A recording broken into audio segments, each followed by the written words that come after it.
The hotel guy goes like, hey man, I'm sorry, but on your room that you reserved or that you had in your itinerary, it's no longer available. But if you want to, we have kind of like a library upstairs, but then my granddad sleeps there. And I'm like, okay. And dude, it's middle of nowhere in the Himalayas. And then I opened the room and dude, it was like out of a movie, a wall of Buddhist text. And then I just remember meeting, I don't know, the guy had probably been in his late 80s or something, super cute Buddhist monk living up there. And then obviously, I mean, we couldn't communicate much because he had like very little English, but just waking up to the chanting of the Buddhist monk at 5 a.m. in the cold, looking out at the Himalayas. Initially, when you think that it might be a bad travel experience because you're not getting your comfortable room, it ended up being something that I could not even pay for.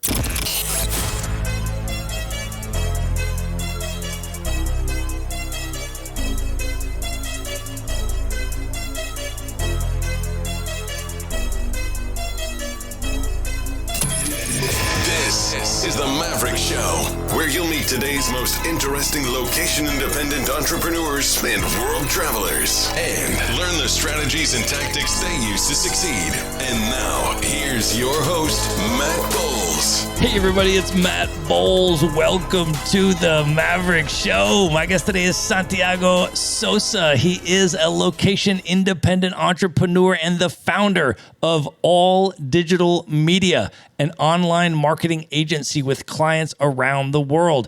He is a full-time digital nomad who travels the world with his wife of 11 years, and they have now been to over 70 countries together. Santiago is also a long-term semi-passive investor in a variety of asset classes, such as online affiliate sites, Airbnb properties, a co-living space in Medellin, Colombia, cryptocurrency, and decentralized finance. Santiago, welcome to the show. Thanks for having me, man. I'm super stoked being here, actually drinking some good wine, man. Thanks for that. Yeah, absolutely, brother. Wouldn't have it any other way, man. We actually have a wine today that we have opened from Chile. It's a Carmenere. So we're going to be drinking through this throughout the episode. And let's just set the scene a little bit and talk about where we are recording this. Yeah, man. So today we are in Playa del Carmen in Mexico. We just finished a pretty intense week with the Nomad base and enjoying life. I mean, no complaints so far from my side. Yeah, man, we were both not just speakers at this conference, but we were actually on the same panel. I was the moderator of the panel on investing for digital nomads. That's right. And you were one of the superstar panelists that brought the house down.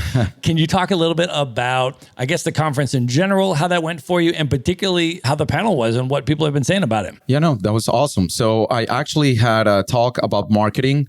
So just giving people lots of information on marketing hacks and tools that they can use to run either online businesses or careers to help them with that. And then I was asked with you to be part of this super cool panel about investing. I mean, nomads, they're in all kinds of different fields. Entrepreneurs, designers, freelancers, but investing, I think a lot of the people know investing in this community, mostly from crypto, but then they're missing out on a lot of other strategies.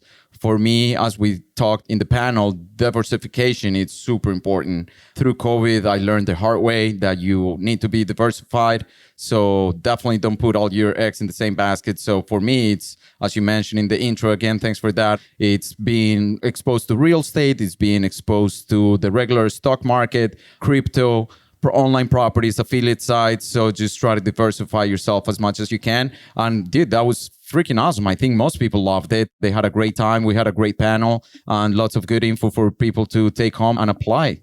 It was really good, man. And you and I have actually known each other since 2018. That's right. We met on Nomad Cruise number 7 that was going from Spain to Brazil. That's right. Is where we first saw each other. And then we saw each other again on a subsequent Nomad Cruise when we were going from Athens to Dubai. To Dubai, of all places. Which was the last international travel experience that I had before the pandemic.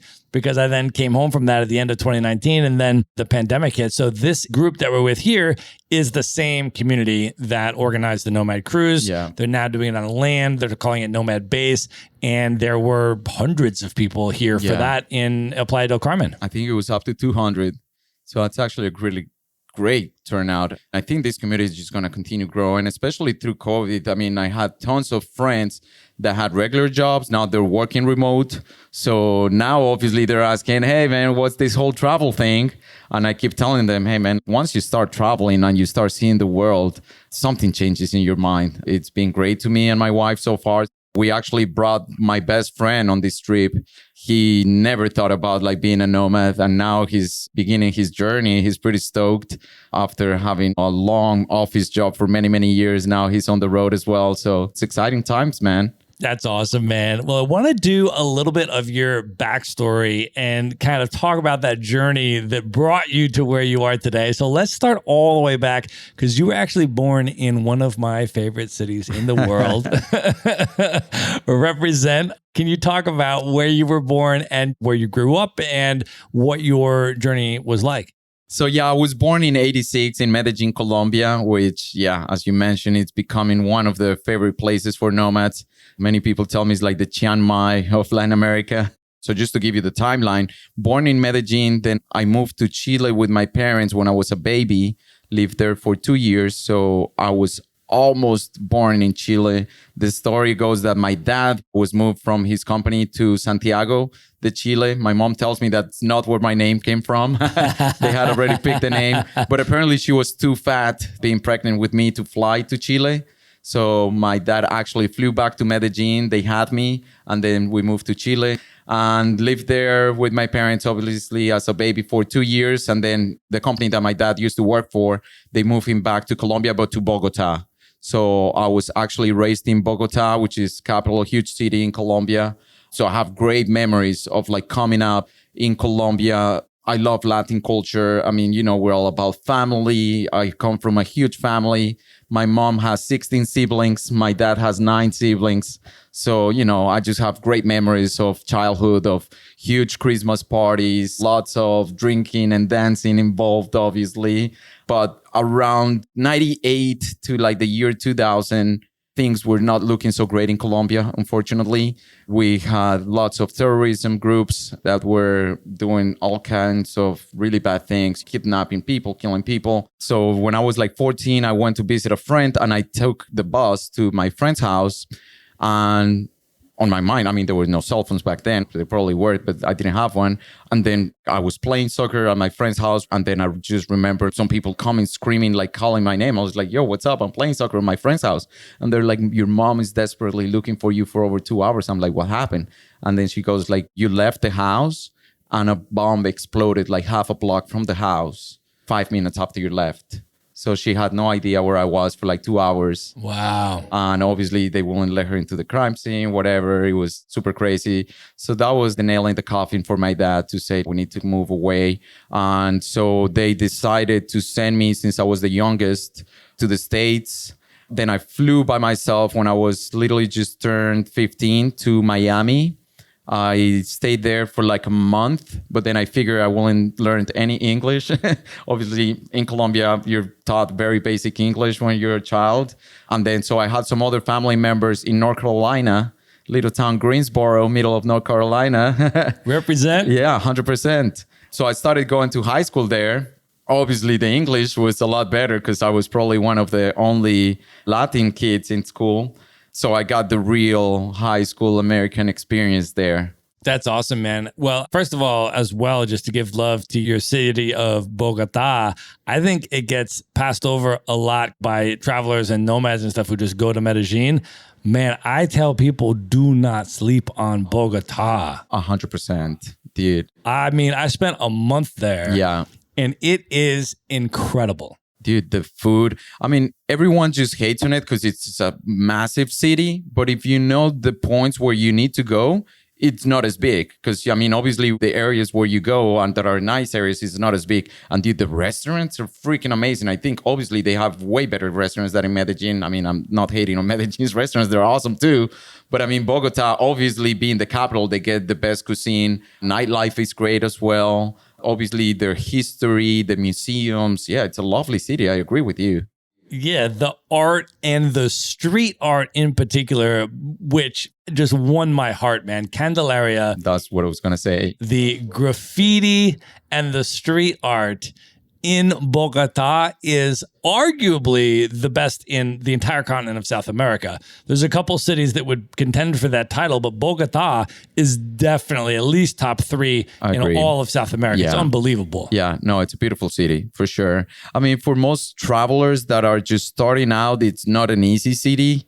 Obviously, some smaller cities might be easier, but if you will travel and you want to challenge yourself and you are into culture, you're into history, then it's an amazing city. And I think the Colombian hospitality, you get it anywhere. Most people say like, oh, people are much nicer. I think to travelers, I mean, Colombians are probably a very hard welcoming people anywhere you go. Yeah, most definitely, man. I tell people to go to Bogota all the time. If you're going down there for any reason, you're going to go to Medellin, or you're going to go to Cartagena, don't skip Bogota. Sure. Go there, immerse, spend some quality time. Check it out for sure. So you got to North Carolina, went into high school in North Carolina, and then how was that for you? Because you were just in the process of learning English, transitioning into the U.S., and North Carolina is a very different type of place than Miami for a South American 100%. Kid to acclimate. So what was it like for you in North Carolina? I mean, in the beginning, it was super tough. I remember, obviously, coming back to the no cell phones back then, I came to the States with a little translator book that I carried everywhere. And I remember just my classmates picking it up and just telling me like bad words in Spanish, like maricon, whatever. But that was funny, you know? And then obviously the odd kid picking on you, whatever. But then you toughen up, you start learning English. But I think it was great immersive experience of being in 100% American middle of hard country culture, getting to know the people and actually getting to know like really amazing people. It's still until this day, I remember, for example, my ESOL teacher, Miss Wilson, her name, I still remember. Dude, she was like the nicest lady ever. I still have this thing coming back to you, like people around the world, like, oh, Americans and this and that. Some of the nicest people I know, they're from the States. I grew up there and I'm like, seriously, like you just have to go. People, I remember in North Carolina, this doesn't happen in big cities, but like you will go to the shopping mall and people just hold the door open for like 2 minutes and you're still like getting off your car and you're like, no, go in. And they're like, no, I'll wait for you. Or like you're sitting in a traffic light and they wave at you. I'm like, all right, hello. So yeah, super nice people. But yeah, I mean, it was that mix of being the strange kid that didn't know the language and being picked on school from also getting the nicest welcoming from teachers and then obviously other kids that start being super nice to you. I loved it. I mean, I really loved it. I think obviously it's a challenging time because you're 15. You probably leave your first little girlfriend that you have in Colombia and the friends that you say that you're going to be best friends forever, which funny story, some of them still are until today. But then coming back to a completely different culture, completely different country, I think it's part of me 100%. Obviously, every time somebody asks me, I always say I'm Colombian, but right after I say I'm Colombian American by now. Yeah. That's probably my best definition. And then you've had different experiences in the States and living in different places. So after North Carolina, you moved down to Atlanta. Correct. And that is a very different type of place than North Carolina. A-town, baby. A-town down, baby. And you moved down there. You got immersed in the music scene. You were in a rock band that also happened to be at the time when hip hop was just proliferating for sure in the South in Atlanta. And you sort of wound up there in the middle of all of that at that time. And then you went to college there. So how was the Atlanta experience for you? Dude, I think it was great. I mean, that city I owe so much. That's where probably I grew up being a teenager in my early 20s. And also keep in mind that Atlanta back then was not as big of a place as international as it's becoming quite lately. So it still had that feeling of like a smaller city. I mean, it was just vibe everywhere from the Black community, from the Latin community, which was super quickly growing. And we're like in the middle of it when I was there. So I finished high school in Roswell, Georgia, which is a suburb of Atlanta. And it was great. I mean, I had so much better experience because so by the time I moved to Atlanta, my English was a lot better by now after spending almost a year and a half in North Carolina. So obviously my experience was a completely different from being the kid that I walked around with the translator little book, actually being the cool kid that played guitar, that had tons of friends from all over, going to parties, meeting people from all over the world. That's another thing that I really love about the States in general. Dude, I think in one class, I had friends from Africa, I had friends from the Middle East, I had Asian friends, obviously lots of American, being African Americans, white kids, everything in between. So that's something that in Colombia, I did not experience at all. Because, I mean, in Bogota, mostly, I mean, I was the odd kid in Bogota being Paisa, being from Medellin. So that was the strange kid was just being from another city, where like in the States, you're sitting in a classroom full of like people from all over the world. I think that's super amazing and unique experience. So let's talk a little bit about your entrepreneurial journey and how you got into entrepreneurship. So you graduated from college in Atlanta, and then from there, take us a little bit on your career trajectory and your entrepreneurial journey. Sure. So thankfully, my family has been like super into technology. Actually, I remember my dad, he will travel to the States because of his job when I was probably 8, 9 years old. He will always bring the coolest thing to Colombia, whatever was the latest technology. I remember he brought the first CD room or that you needed to install to a PC tower. And I remember all of our frames from the neighborhood, they just have to come and check it out. There's like, dude, you put in a CD into the computer? What the hell is that?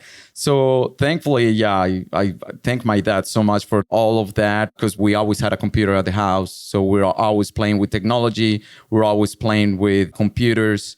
And my older brothers, they're super into technology as well.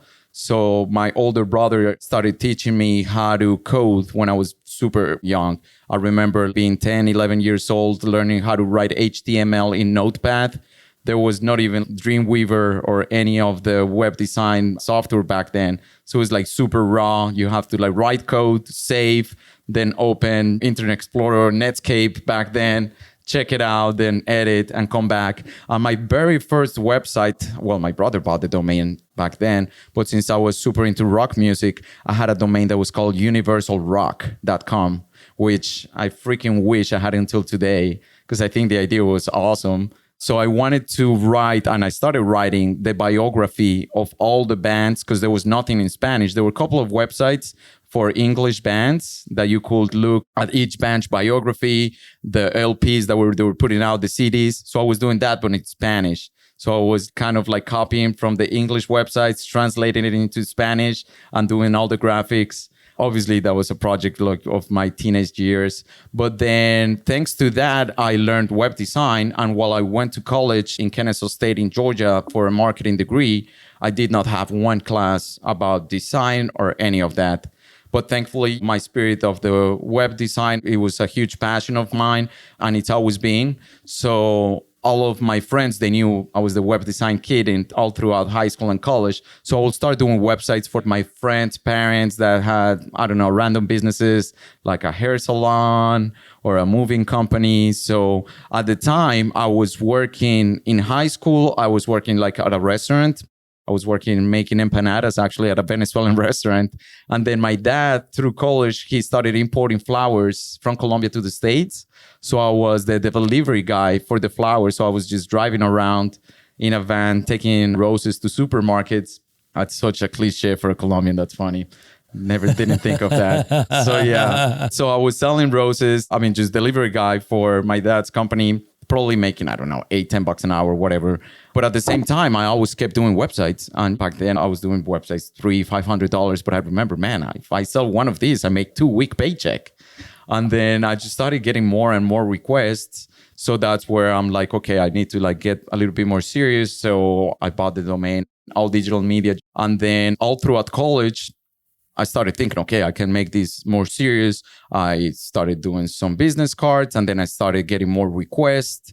Back then, Craigslist was huge in the States. So I remember just putting ads on Craigslist and getting tons of calls for doing web design. So by the time when I graduated from Kennesaw State with my marketing degree, this is '09. So right after the big recession in the States, lots of my friends were having a really hard time getting jobs.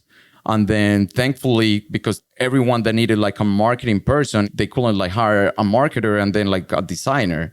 But then I had like the marketing degree, but I also knew how to use Photoshop and web design. So I actually got a job at a law firm in Atlanta, Georgia, doing their marketing. And do you remember the BP oil crash that happened in the Gulf of Mexico? Course. Yeah. So he wanted to get leads for that particular case. And so I put up a website for him, like BP Oil Damage Claims, I think it was called.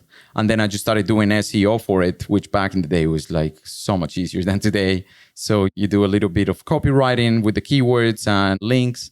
And then I remember back in the day, the guy telling me, hey, I'm getting hundreds of calls every day of potential clients. Will you want to come work here with me full time? And then obviously I'm fresh out of college. All of my friends are having a hard time coming up with jobs. I'm like, yeah, man, let's do it. So I started working with the law firm, and they're still a great client of mine until today. They're a small law firm in Atlanta, Georgia, and they're like a third family of mine, which every time I go back to the States, I have to hang out with them because they're the nicest people ever. And until today, besides doing business with them, it's just good to like go see them. But it's funny, it was my first full-time job probably like 15 years ago. And still until today, I take care of their marketing. That's amazing, man. So how did you do the transition from your full-time job into the full-time entrepreneurship? Did you just build it up on the side until you had enough additional clients and then you just took the leap and left? Pretty much, exactly. So when I started working full-time at the law office, the attorney, he always knew that I had like smaller gigs on the side and everything.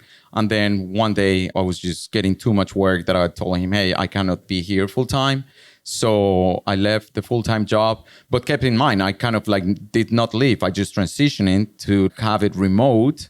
I still do everything that he needed me to do because he was getting great results anyways, but then started picking up more and more clients. And back then, that's when my wife, Vicky, she finished her degree on web design as well. So it was not just me doing websites, but now it was mostly her doing the websites. And then from there on, obviously, I started learning PPC, social media, and all the older online marketing strategies to help online businesses that give us a better base in terms of payments for me and my wife because it's more stable. It's a month-to-month contract, but still you put the cherry on top, which is like the web design or all the one-time projects that you have.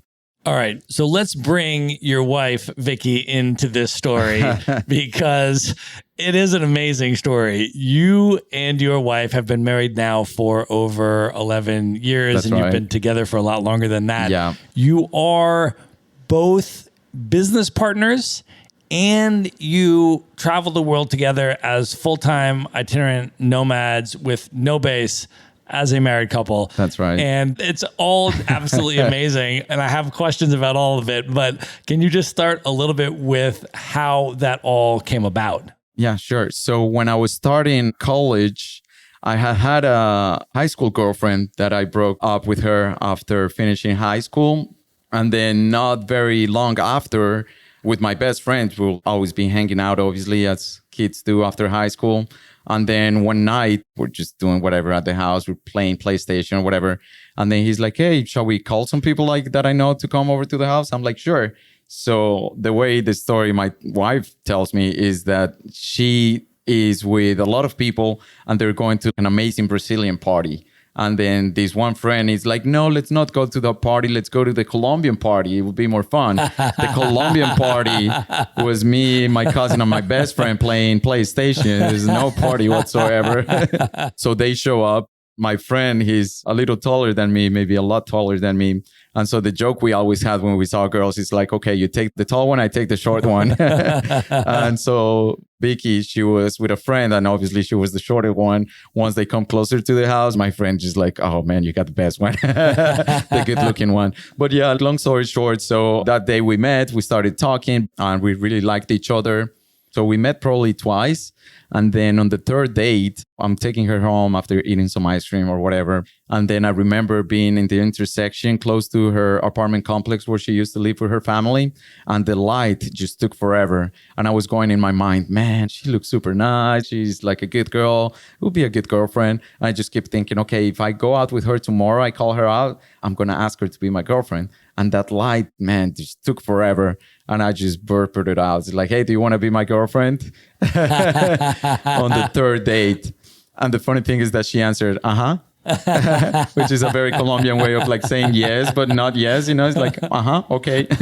So yeah. And so just like as a cute relationship, you're in your teens. We never thought much of it. And then it just started getting more and more serious. So after a few years of just dating, when she was going to go to college, she asked me, hey, can you help me out filling out the paperwork to get an apartment and all of that? I was like, sure. And then after a week, I was like, man, it would be cool maybe if we live together. So I asked her, hey, do you mind like if maybe I move in with you? So I moved in with her. And yeah, it's been 17 years since all that craziness happened. That's amazing, man. Yeah. So how did the traveling together start for you guys? Can you talk about that? Yeah, for sure. So to put it on the timeline again, so we're living in Atlanta. Business was doing good. So we moved into a house in the suburbs, just throwing parties every weekend as you're in your early 20s. That was good fun back then. Our neighbors probably didn't like us too much. And then in Colombia, we have a tradition of very big weddings. And I remember my brother's weddings. They were freaking awesome, but they're freaking expensive as well.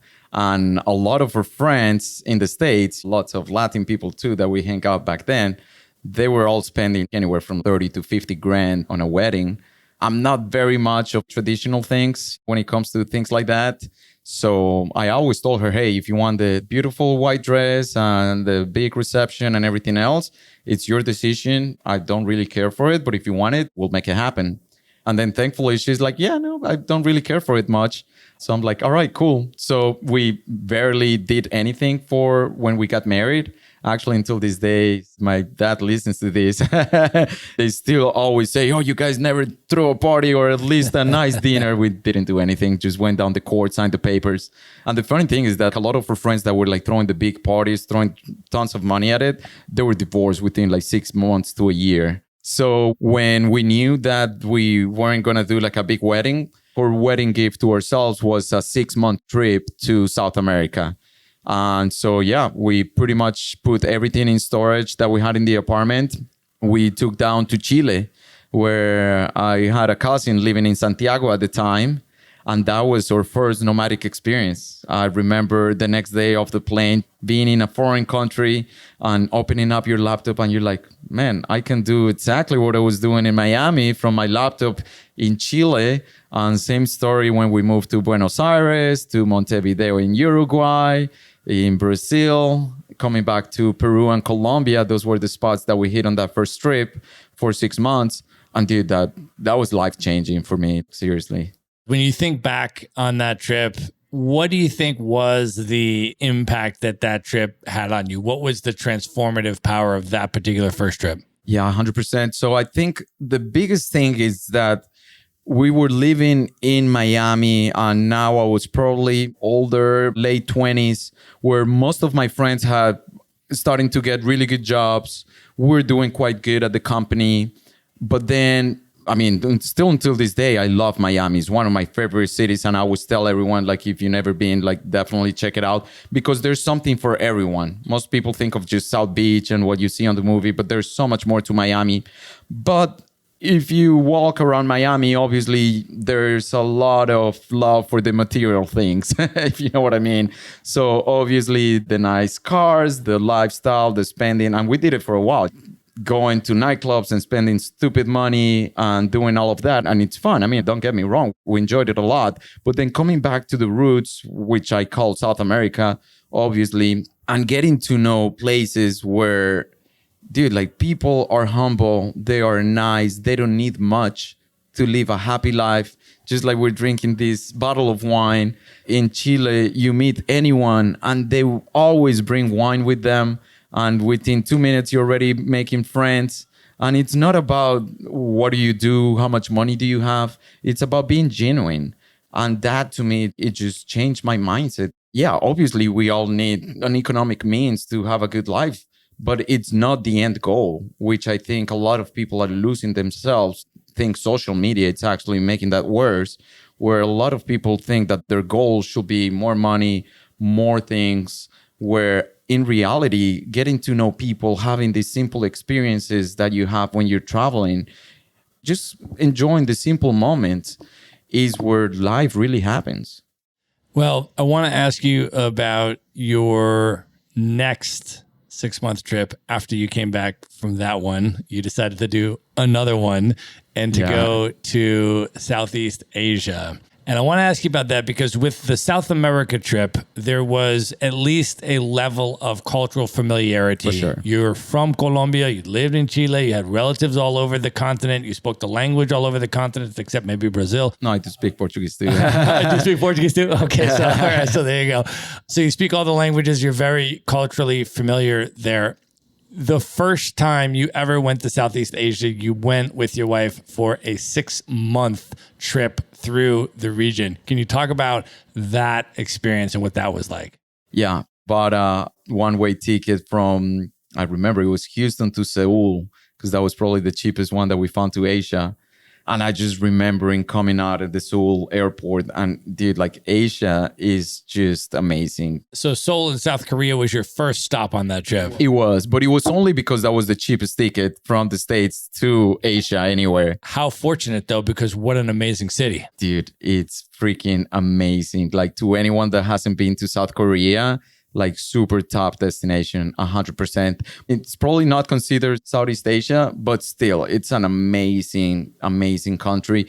A little bit more expensive than Southeast Asia, but not ultra expensive, I will consider it. But dude, like people are super friendly. The drinking culture that I found so funny. I remember walking out, you go out at night and everyone drinking soju, which is the local drink that they all drink, and they drink lots of it. And they drink soju with beer at the same time. Right. We had met a Mexican friend that we had in the States. He was actually living in Seoul, but it was just like a guy that we knew. And then he introduced us to all his local friends. And so one night we just had mad fun going out in the city. And I remember waking up early the next day to go do some sightseeing, and all the old guys just walking down the street. I'm saying like probably like 6:37 a.m.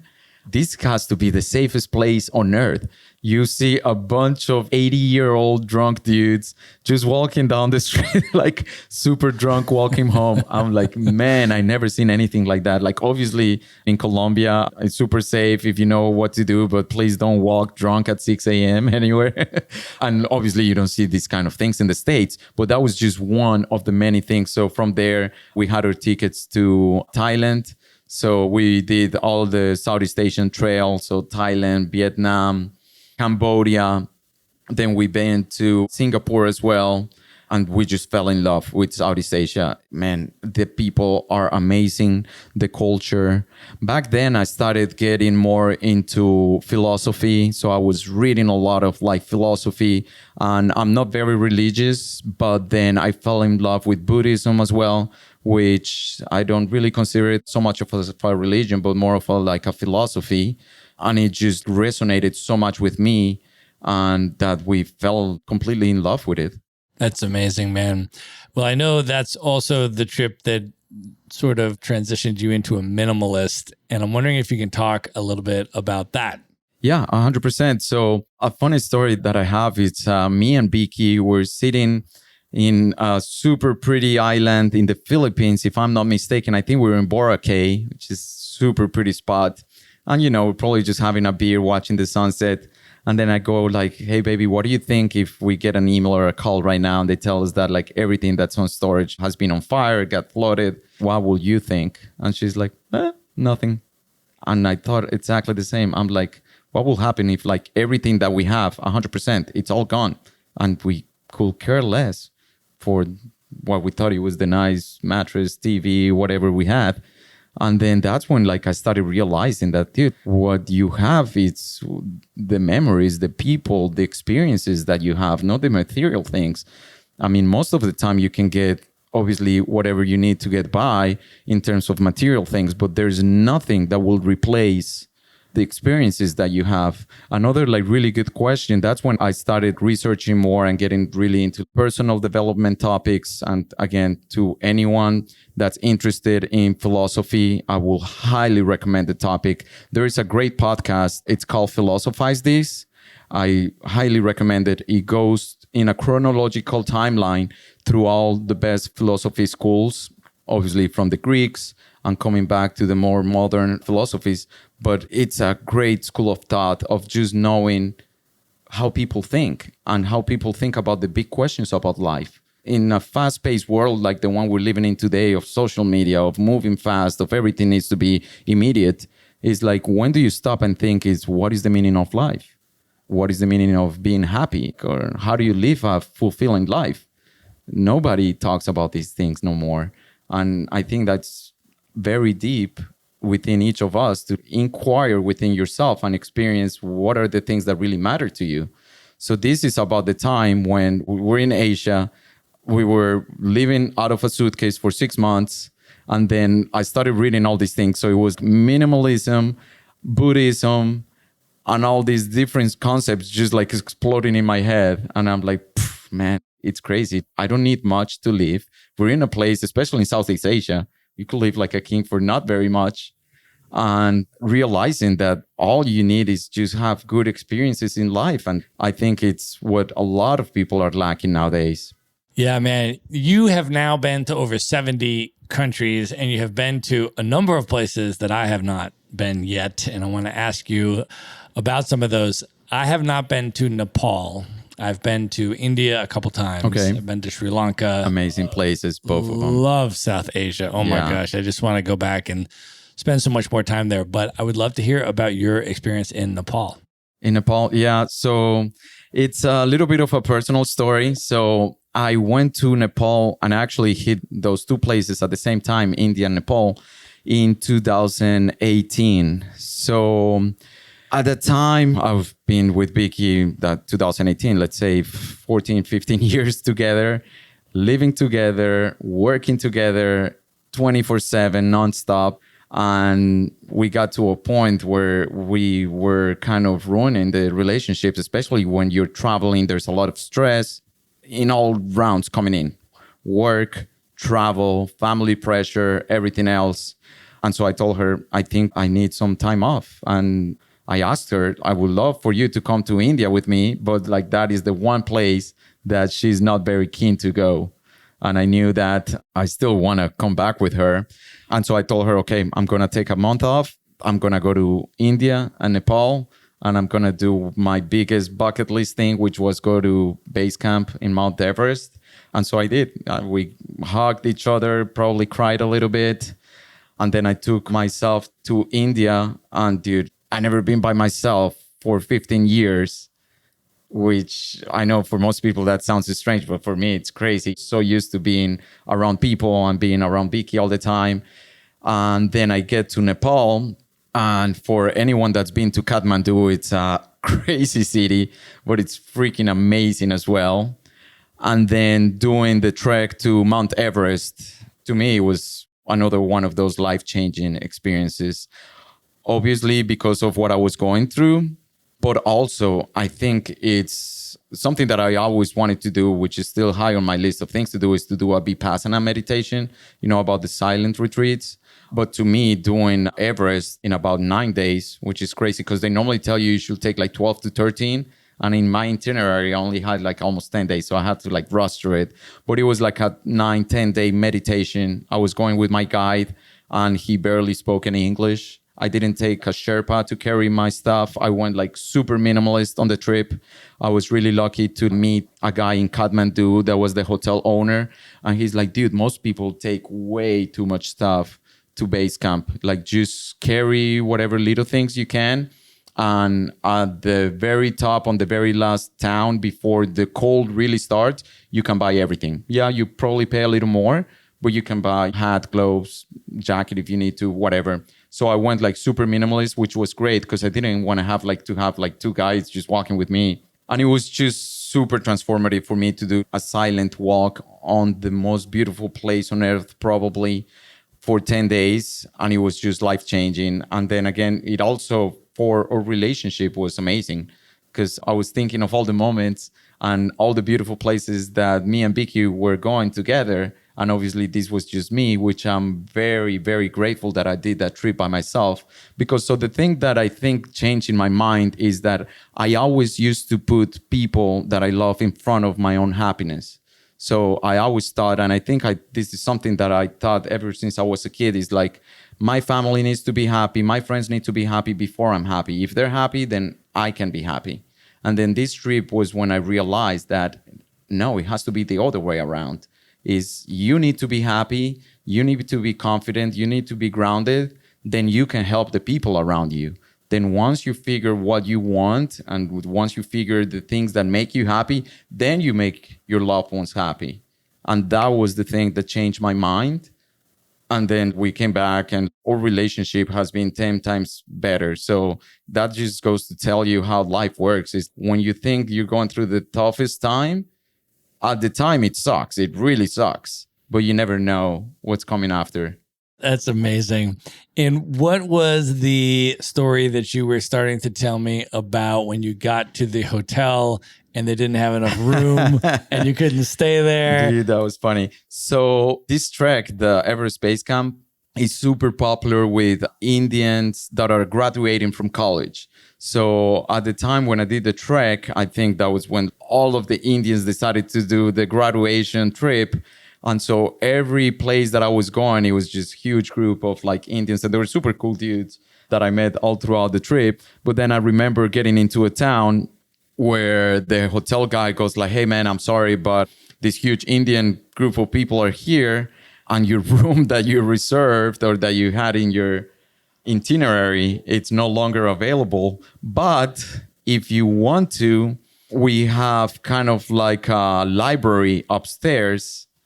But then my granddad sleeps there. And I'm like, okay. And it is middle of nowhere in the Himalayas. And I just remember him being like, okay, all right, why not? So I told the guy, yeah, it's all good, whatever.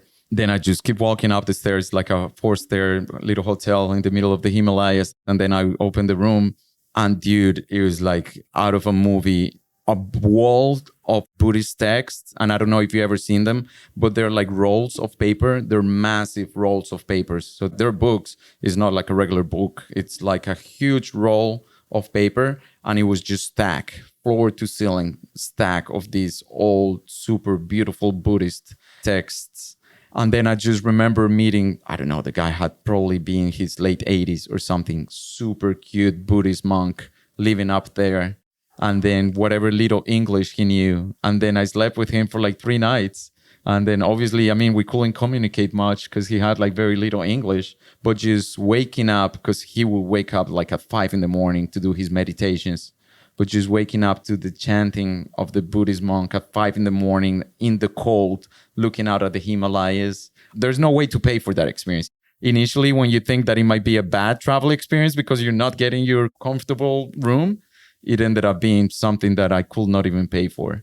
That's amazing. Well, I want to ask you a little bit more about the impact of that trip on your relationship, because you and Vicky have such an amazing and inspiring relationship. I had lunch with both of you this week, and it's really, really amazing to see the two of you together.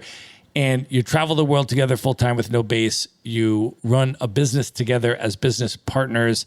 You've been together for 17 years. And I want to ask you for some of the tips for doing that as successfully as you now do it. As you already said, it's not a perfect smooth road the entire time, but the two of you have obviously been able to work on it to the point where it is now something that's really extraordinary and amazing. And you've obviously refined it to a level that is quite incredible. And so reflecting back on that and everything that you've gone through and worked through and learned and everything, what makes it work? And what tips do you have for other couples that want to try to do this successfully and have these things enhance their relationship and not detract from their relationship. And maybe you could speak about two sort of separate things. One is being a business partner with your spouse, and one is traveling the world full time with your spouse. Yeah, 100%. So first, I think you have to understand, and this took me a long, long while, that we are two completely different individuals. Once you've been this much long with one person, you kind of like end up merging into one, which it's nice at some point, but you have to understand that you have different interests, you have different tastes, you want different things. Yes, you do share a lot of things in life, but it's so important for you to have your space. So that would be like number one, it's to 100% give each other space to follow their own independent dreams. Yeah, I would say most of our dreams are shared, but I still have so many things that I want to accomplish by myself. And she has tons of things that she wants to accomplish. So we need to support each other instead of just being jealous. It's like, oh no, you have to support me and only my dreams or whatever I want to do. But you just have to be and understand that you need to support each other and give space. The key word will be 100% space. And then again, as you mentioned, for us, that's super important, especially when we are 24/7. By now that we are traveling full time for about 5 years, we figure many things out. So for example, we are now starting to stay longer at each place. I give all props to Beaky because I think I'm super more flexible. I don't care about moving or going from place to place. So we kind of like put some grounds. So she says, okay, I want to have a little bit more of a settled life. But I say, okay, I don't want to settle down full time somewhere. So she goes, okay, how about like we stay longer at each destination? I'm like, okay, let's do that. So we start planning for things like that. In terms of work, that was the biggest challenge, 100%. Because so when we started, it's impossible for me to be the boss or for her to be the boss, even though she's always the boss. We all know it. But, you know, the funny story I always tell is, I don't know, she's working on something. And then if we are both working on the same client website, for example, and then she tells me, what do you think about this? And then I go and tell her my honest review, like just like I will tell anyone is, yeah, it looks good, but we're not going on the right direction. And I think you should change it and start from scratch. Then she will take it to heart, not because it was like her coworker, but it's me. And then a few hours later, you know, we're going to bed and then I'm going like, hey, baby, what's up? And then she's like, no, turn around, look the other side. Don't talk to me. I don't want to talk to you, which is totally understandable. So what we did work-wise, and it has been working great, is we still work under the same company name and everything else, but she's an amazing web designer, e-commerce developer, and she knows a lot about social media. So anything that's related to those tasks, or if we have clients that only need those type of services, then she takes care of those. And she manages the designers, the developers, and she takes care of those clients' communications. I don't have to deal with it. And then anything that's kind of like more online marketing strategy related, SEO, PPC, funnels, things like that, I manage. Or people that work with us in Colombia, then she doesn't have to be involved with those. Obviously, we intercept a lot in the middle, but then it's more kind of like a cooperation instead of me telling her what to do or she telling me what to do, because that definitely can't work. Let me delve in a little bit to your area of expertise on the marketing side of things, because we have a lot of entrepreneurs that listen to the show that run businesses. When companies come to you for your marketing services and you assess what that company is doing or not doing in these different realms, and you then take the reins, what are you seeing? And the landscape changes so much every year, right? Every couple months. So right now, at the moment, what are you seeing are some of the biggest leverage points on the marketing side of things? And it could be any of these categories, the SEO side or the pay-per-click advertising side or any of these other things.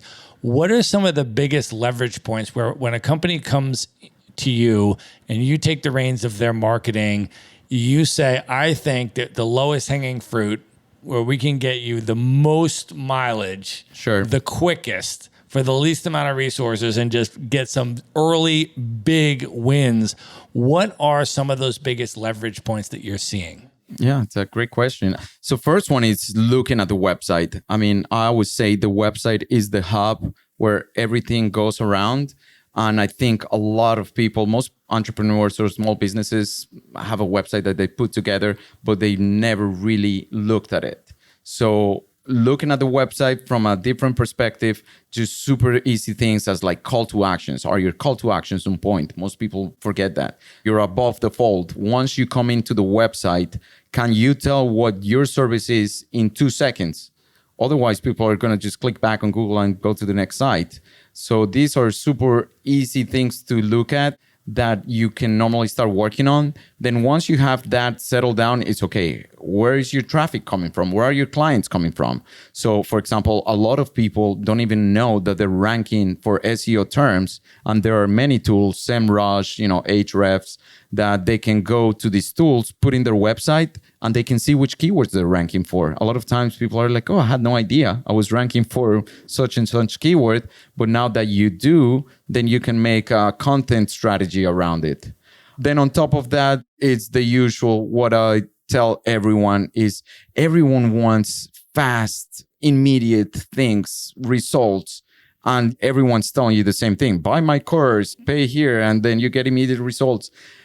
And as I've seen the odd case of that happening, someone that just gets lucky and does Facebook ads and it just immediately starts getting return on investment, 99% of the times it doesn't work like that. You have to put in the work. You have to put yourself out there. You have to put out good content, being blogs, video, podcast, whatever it is. Just keep putting yourself out there. Just keep digging. And most of the most successful entrepreneurs I know, they've been doing it for years. And out of the sudden, something just clicks. I've seen it with friends that have amazing YouTube channels. They put out content for many years with barely getting any views. And out of nowhere, one video just goes viral. Same thing for blogs. Same thing for like everything. So obviously, in terms of strategy, you can sit down, and this is what we do every day, helping people coming in, strategizing what is the best channel for you to create the biggest impact in your industry. But at the end of the day, it's just putting yourself out there and creating great content. And that content can be on whatever medium that business feels that they have the greatest strength. So whether it's blogging, whether it's YouTube videos, whether it's podcasting or whatever it is, the idea is just find the medium or mediums where you have the greatest skill set and put out consistent, high quality content in those mediums. 100%. And what I would recommend is for people to really explore which channel is where their potential customers are hanging out, which is what I tell people is like create a persona. And this is something super basic that most people don't even do. Is like imagine who is your perfect client and put a face and a name. So, my perfect client is John Doe that lives in Seattle. He's 37. He makes this much. He went to college. Because if you can target the marketing specifically to this person, then you know what message to use. If you're doing paid ads, you know exactly which demographics to use. And then once you have that very clear, is pick 1 or 2 channels, tops, and really go all in. I know people that have, for example, just a Pinterest marketing strategy and they kill it, or just an Instagram. I know plenty of people that are killing it on just Instagram, but I've seen so many businesses where they want to do YouTube, they want to do Pinterest, they want to do Google ads, they want to do blog. And most solopreneurs or small businesses, they don't have the bandwidth to do all at once. I mean, obviously you want to tackle all of them, but I think it's so much better if you just focus on one niche down, kill that one, make it work, get your ROIs, and then move on to the next one. But the idea is overall to sort of build a brand and then eventually start expanding that out to, so for example, if you're doing a podcast or you're doing a YouTube show or whatever your channel of choice is, you then want to start building that into a brand and having a brand presence 100%. that goes beyond your specific channel and then expands, and had to have an SEO strategy right? Exactly. Where people are searching for things can find whatever it is, your YouTube show or your podcast or whatever, through your SEO strategy, and then to start expanding your repertoire of marketing strategies to just so more people can find you and get exposure, right? Yeah, 100%. And that's what I will argue is find where is your audience and double down on that specific niche, on that specific channel. So for example, I tell you, on one of the many side businesses that I've done throughout the years with Vicky, we started a YouTube channel.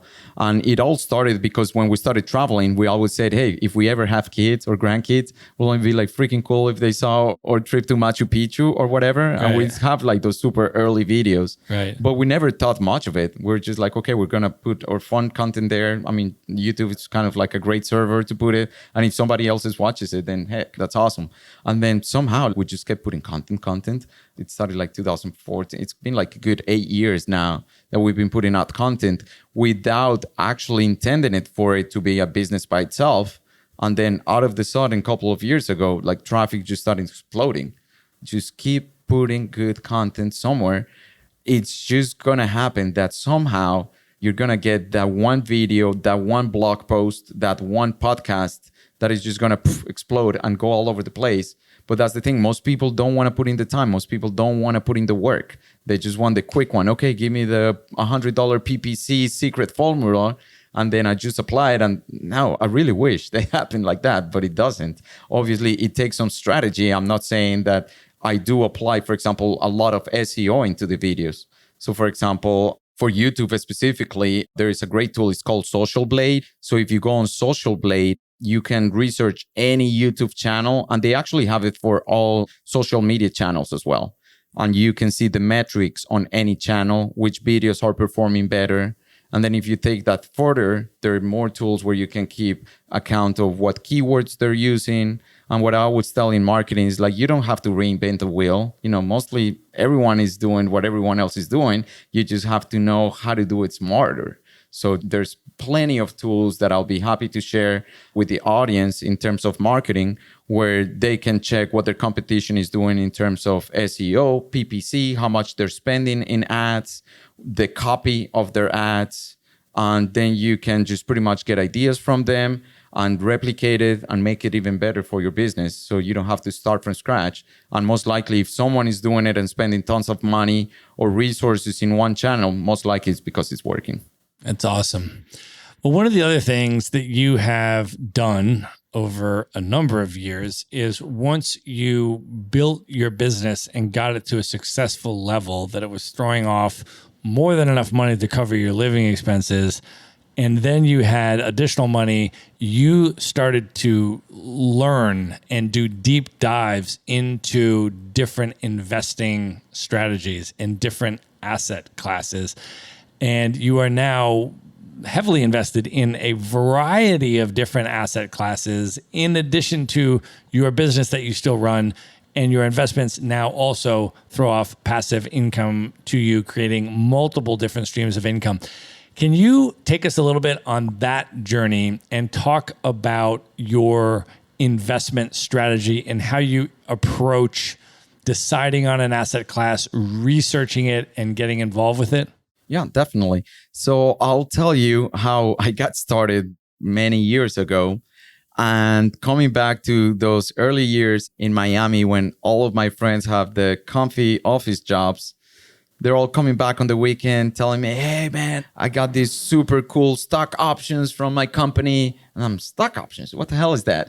And they're like, yeah, and then 401k and all these things. I'm like 20, 22. I'm like, I have no idea what you guys are talking about. As an entrepreneur, you don't have any of that. So I started doing my due diligence. I just went online, started researching, and opened up like a super boring mutual fund for myself. And then that was like a black hole. Then I just started researching more and more. Obviously, I kept my mutual fund going on where I opened a 401k in the States, started putting some monthly payments onto that account. But then somehow year after year, I would be more and more and more involved into investing. It just got more and more of my interest, where I started researching more about stock trading. I learned about Forex. Then after a couple of years, I started trying to diversify even more. I found about online properties such as affiliate sites, FBA, Amazon FBA businesses. So online properties that are just like any other kind of properties. Then obviously, once you start going into your investment journey, you start learning about diversifying. And then you go, okay, most people make most of their money in real estate, which I'm sure you know quite a bit about that. Then with my wife, we're like, okay, we got to pay more attention to real estate. What can we do here? And then it just started growing. It was just a passion of mine that, as you said, obviously my bread and butter and my everyday business is online marketing, and I love it. But if listening to a podcast is most likely an investment podcast, if reading a book is most likely about investment. And that's been my journey, just trying different things. It's been trial and error. If I probably tried most asset classes out there, I probably lost a lot of money just trying things out.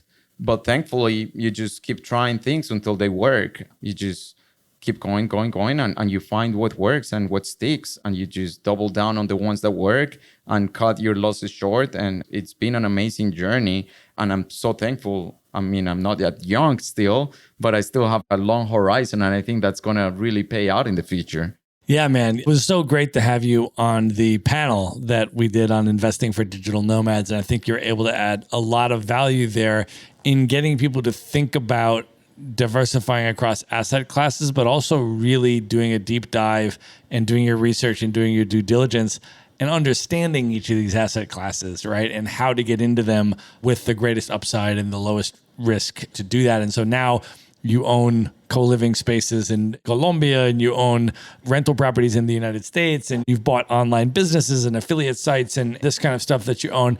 And you do a lot with cryptocurrency as well and decentralized finance. Can you talk a little bit about how you got into cryptocurrency? And for people that are listening that are maybe not yet into cryptocurrency, I'm interested in sort of having this discussion with a bit of an on-ramp for people. And I think your story can be pretty instructive.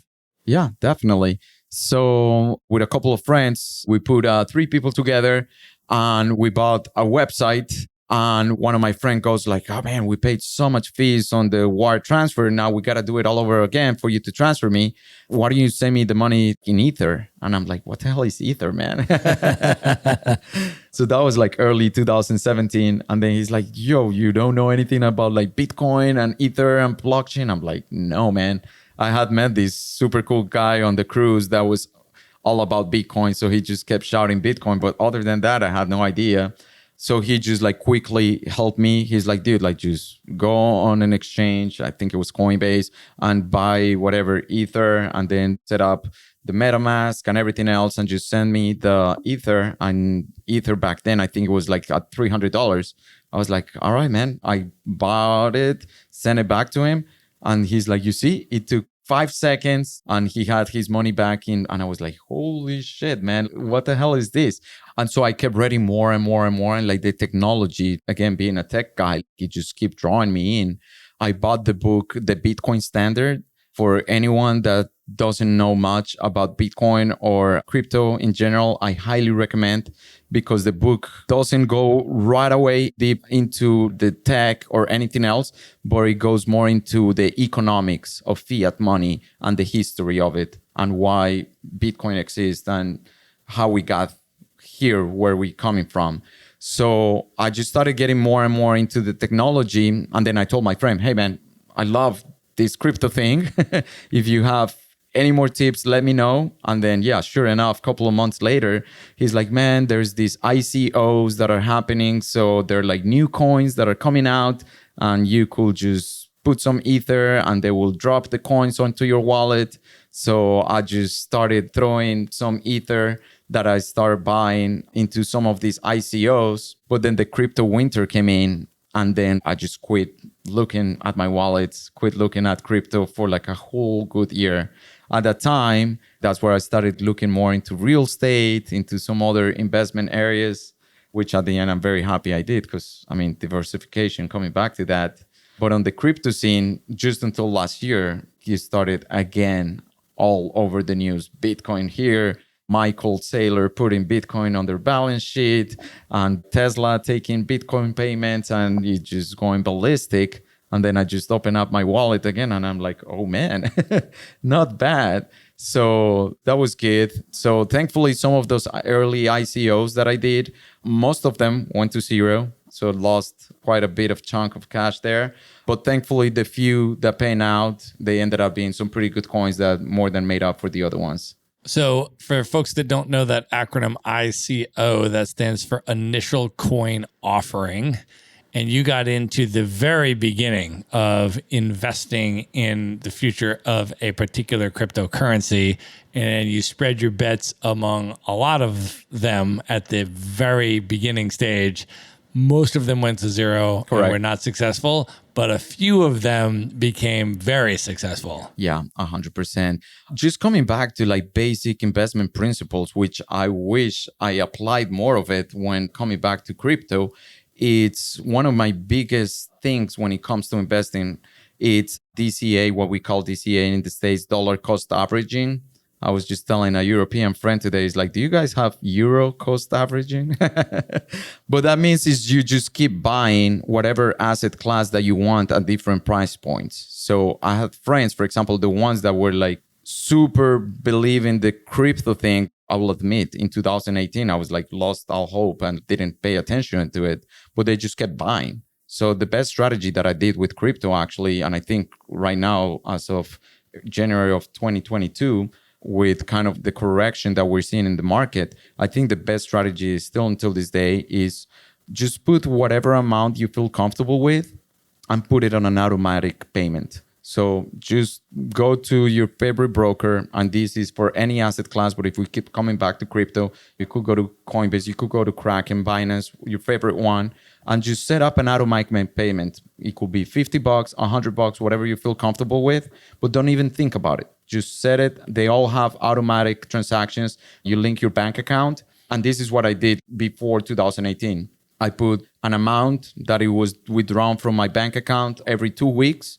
And that's how it started accumulating. So it went up, it went down. I didn't really care. And then again, I told you, sadly, when the crypto winter came down in 2018, I kind of like pulled out and I just stopped that. But that was the best timing to have continued DCAing, because then obviously I will have more coin. Of course. So just believe, just keep coming back to investment. It's pick good investment vehicles and just stick with it. Stick long term. If you read into crypto and you believe in cryptocurrencies, in the tech, buy long term. Don't worry about the ups and downs in the days, in the weeks. If you believe in the technology, which I believe 100%, I'm sure it's going to be here 10, 20, 30 years from now. I'm not worried anymore about the 10% drops in a day. Right. Just keep my same strategy. And the same thing goes for any asset class. Right. No, I think that's really a good tip. So for folks that are new to trying to get their mind around the significance of cryptocurrency, they can read the book that you recommended, The Bitcoin Standard. We're going to put that in the show notes. Read that book. And then if they're compelled and they believe in the concept of the asset class and that they believe that 10 years from now or 20 years from now, it's going to be a lot more significant and widespread adoption than there is today, and you want to bet on the impact of that asset class over the long term, then you can do exactly what you're saying, right? Just continue to invest a bit of money. When the market goes down, that's actually a great time to buy. That's the best time to buy. You're going to be able to get more for your money of the crypto at that time. So that's the best time to buy. And then you're not worried about whether it's going up or down because you're going to hold it for 10 to 15 years because you're making a long bet on the asset class, right? Now, the other thing that you're doing is you're not just buying this currency and letting it sit there in an account and wait 15 years. You are actually doing some decentralized finance techniques where you're generating yield on the coins while you're holding them. So they're sitting there, and if they go up in value, you're making money from that, but you're also generating passive income every month. Can you talk just a little bit and give just sort of an overview about the concept of decentralized finance and how you're doing that? Sure, definitely. So in the terms of decentralized finance, what we call DeFi, there are two different branches. So we have DeFi on one side and we have CeFi, which stands for centralized finance on the other side. They're pretty much the exact same concept. The biggest difference obviously being that decentralized are not just a company that's, registered anywhere. So it's 100% true to crypto, 100% decentralized. And then on the other side, there are some pretty big companies that are coming out that they're centralized, but they still offer really good things. So we have companies such as BlockFi, Celsius, that offer many different things. So for example, let's say you have some Bitcoin and Ether. As you said, you can have it in your wallet, appreciating or going whatever, just keeping the coin. In the meantime, you could put it into either a CeFi such as BlockFi or Celsius. And then on one side, you'll start getting yield. So for example, on Bitcoin and Ether, you get anywhere from 4 to 7% per year. And then on stable coins, such as like USDC, USDT, then you get anywhere from like 8 to 12% a year, which is pretty good. But once you have these coins in these websites, what you can do is then leverage and then borrow money at very low interest rates. The same thing you can do in decentralized finance on websites such as Aave or Compound, where you can stake your coins, get yield, but at the same time, some other people are borrowing your coins. So you're getting that interest from borrowing. But since you're holding your coins there, you can also borrow yourself money at very low interest rates. For example, people that are putting up their Bitcoin, getting cash out at insanely low interest rates and buying real estate with it. So this is what I wish the traditional finance system did. For example, you keep money in your bank. The banks are making money off of it because they're loaning it out to people for mortgages, cars, and everything else. And what are you getting? You're getting nothing. Sometimes you have to pay for your bank account a monthly fee, or if you're getting something, you're getting like a ridiculously 0.01 return on your money, yet they're making 20% on credit cards, 4% on mortgages, and so on. So this is, I think, definitely the future where we get to manage our own finances and we can leverage our own money the way we want to. Well, hopefully that will give folks a little bit of an overview. And for people that are interested, they can start looking more into this. Start with the book you recommended. We're going to link that in the show notes and then go from there down the rabbit hole into all of these other concepts, which are quickly and rapidly evolving. I mean, a year from now, there will be many more concepts. It's rapidly growing, yeah. And it's just evolving every day. So definitely an exciting space to pay attention to. Let me ask you one more question, Santiago, and then we'll wrap this up and move into the lightning round. With all of your travel experiences over the years and going to 70 plus countries, why do you continue to travel the world today? What does travel mean to you? To me, travel, I call it sometimes life university. The times and the experiences that I've had, sometimes it's funny because I talk in terms of we, because I'm so used to being with Vicky all the time, but like the experiences we've had all throughout, there is no money in the world that will pay for it. There is no school that could ever teach you these things. And it just gives you so much empathy, just knowing how small the world is. Like that is my biggest thing. Like you take 10, 12-hour flight and you are literally on the other side of the world, where people have completely different cultures. But the more you travel, the more you realize that the world is super small.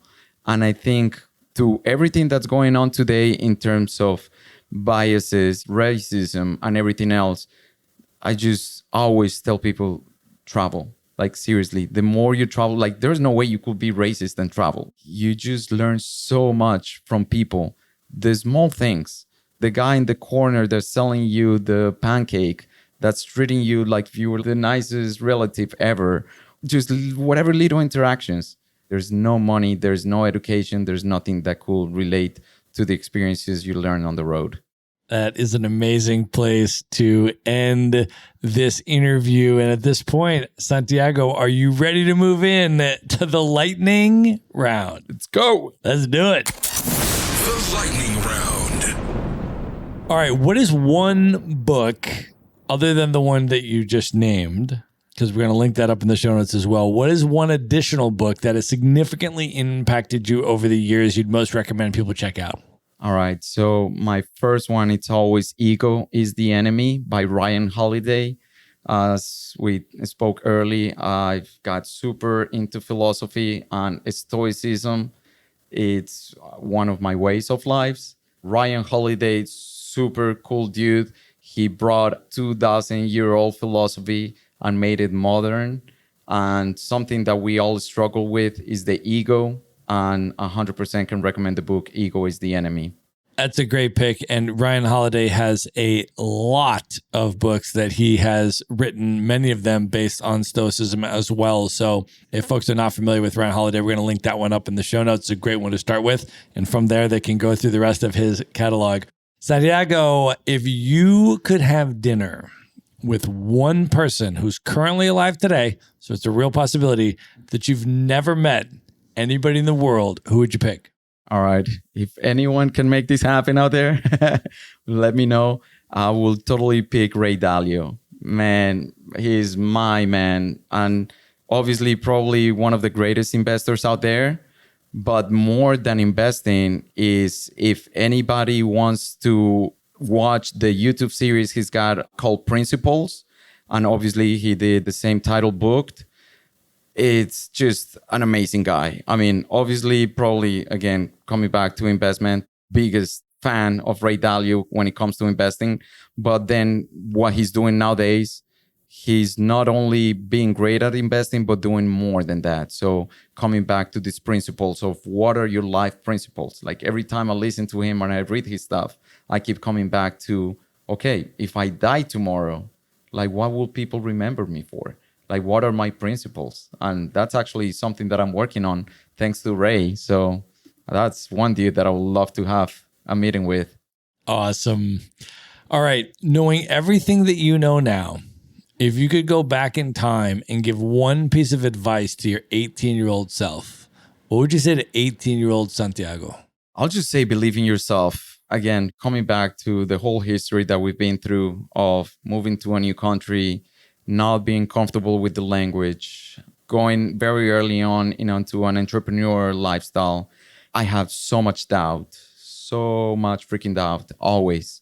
And life by now, my age, it always worked out. And I'm sure it's just going to keep working out. As long as you put in the work, you trust in yourself, you put in the hours, you are a good person, you're good to people, life will work out. So believe in yourself, put yourself out there, do the things you love, and life will happen. I mean, I always say, don't just wait anywhere. Like life is not going to come knocking at your door.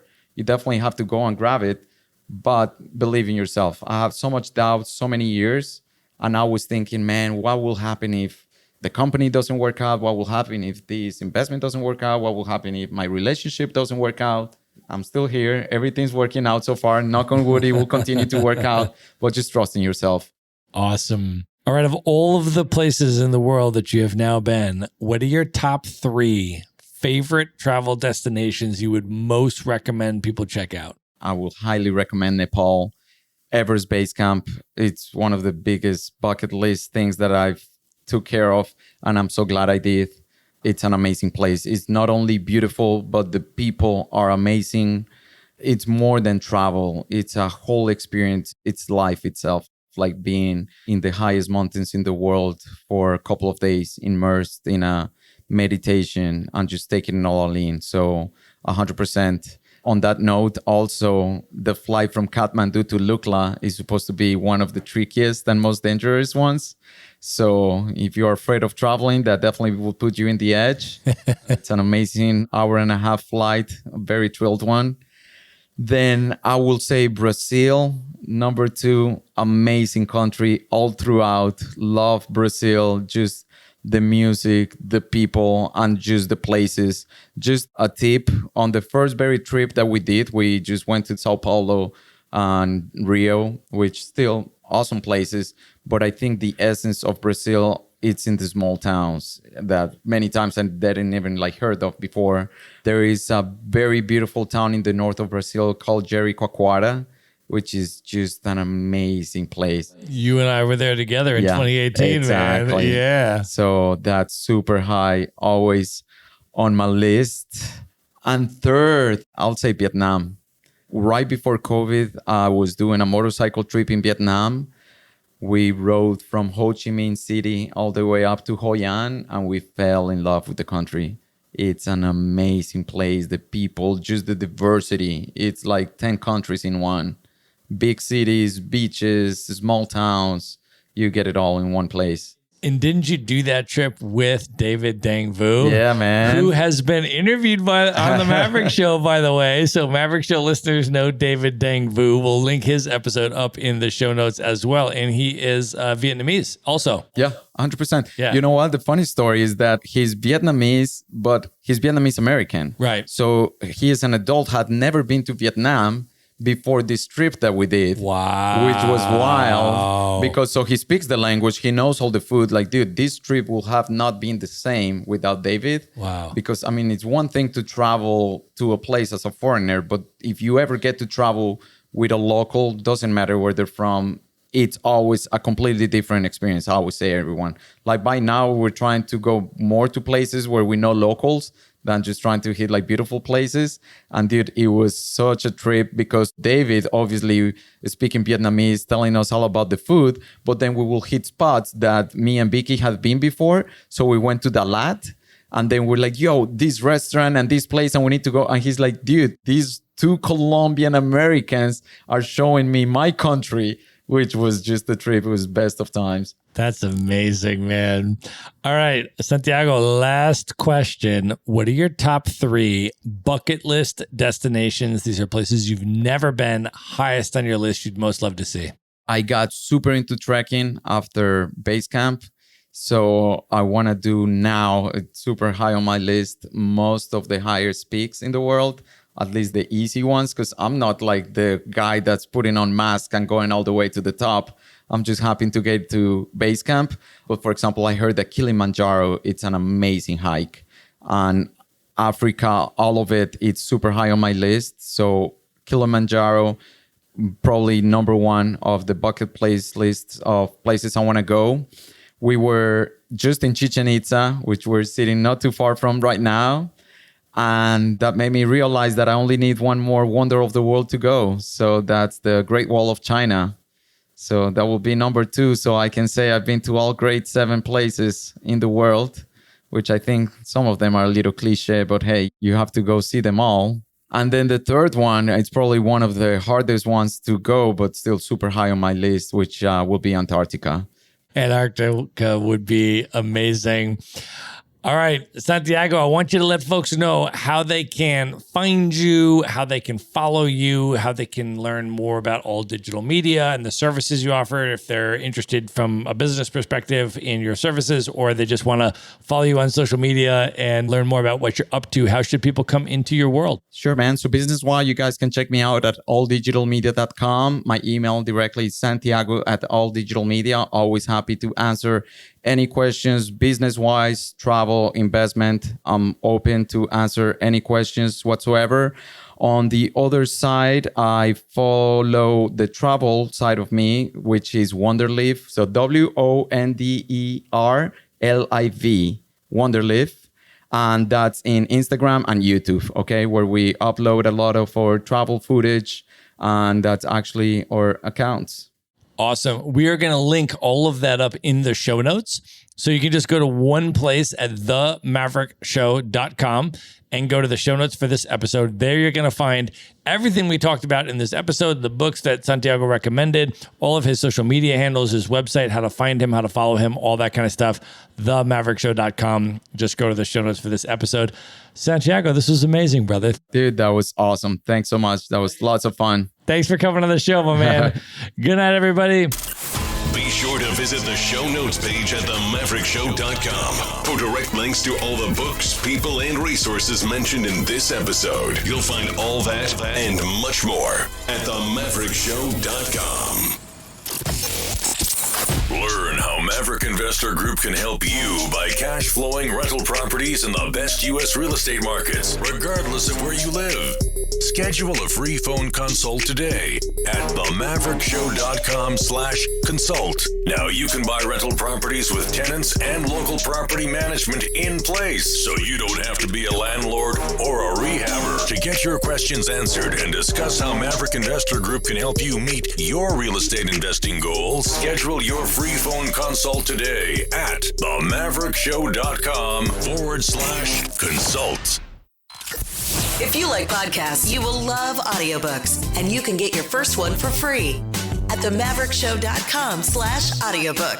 Whether you want the latest best-selling novels or books on investing, business, or travel, try your first audiobook for free